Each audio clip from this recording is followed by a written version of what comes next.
নমস্কার বন্ধুরা, আমি সিদ্ধার্থ।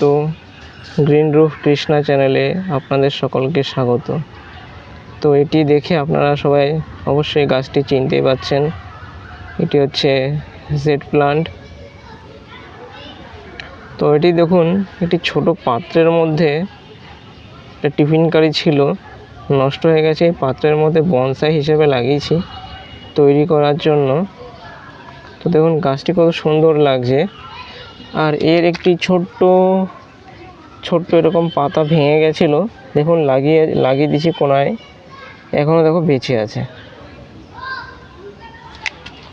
তো যারা ধরুন নতুন বাগান শুরু করছেন, তো কি গাছ আপনারা লাগানো শুরু করতে পারেন।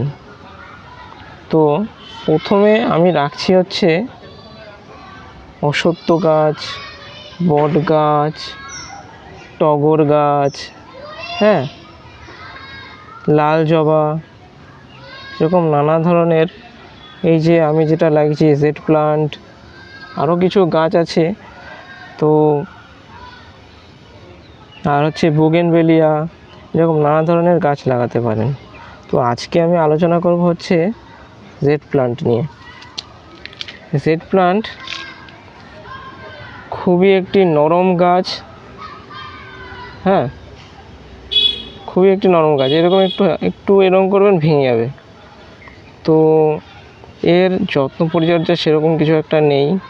দেখুন এই যে কালো যেগুলো দেখতে পাচ্ছেন, আমি ভার্মি কম্পোস্ট দিয়েছিলাম যখন প্রতিস্থাপন করেছি, তখন শুধু এই মাটি দিয়ে করেছিলাম। তো এখন প্রতিস্থাপন করেছি এই ভার্মি কম্পোস্ট দিয়ে। তো এখানে জল খুবই কম দেবেন। আমার এখানে যেহেতু খুব রোদ পড়ে, টানা 10টা থেকে 3-4টে অবধি পড়ে রোদ, তাই আমি এখানে শুকিয়ে গেছিলো একদম, আবার ভিজিয়ে দিয়েছি। যাদের ধরুন ইনডোর প্লান্ট, ইনডোর বা এরকম ব্যালকনির মধ্যে লাগান গাছ, এই গাছে কম মাত্রায় কম পরিমাণে জল দেবেন, আর দেখে জল দেবেন। শুকনো থাকলে কোনো অসুবিধা নেই, গাছটির শিকড় পচবে না, কিন্তু ভিজে গেলে শিকড় অবশ্যই পচবে। আমি আজকে দিচ্ছি, কালকে আর দেবো না। গাছ শুকিয়ে যাক, তবু ভালো মরার থেকে। তো এর পরিচর্যা সেরকম কিছু নেই, শুধু মাটি তৈরির পদ্ধতিটা বলছি। এখানে হচ্ছে এরকম মাটি নেবেন, এরকম মাটি, এই মাটি নেবেন।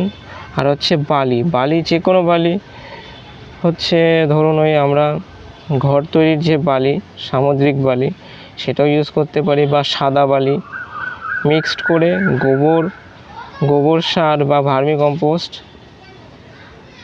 এই দুটো একসাথে মিক্সড করে গাছটিকে লাগাতে পারেন। তো এইটুকুই জেড প্লান্ট নিয়ে আপনাদের সাথে আলোচনা ছিল। যদি অবশ্যই ভিডিওটি ভালো লেগে থাকে, আপনারা চ্যানেলটি অবশ্যই সাবস্ক্রাইব করবেন এবং বেল আইকন নোটিফিকেশনটি অবশ্যই ক্লিক করবেন। ধন্যবাদ।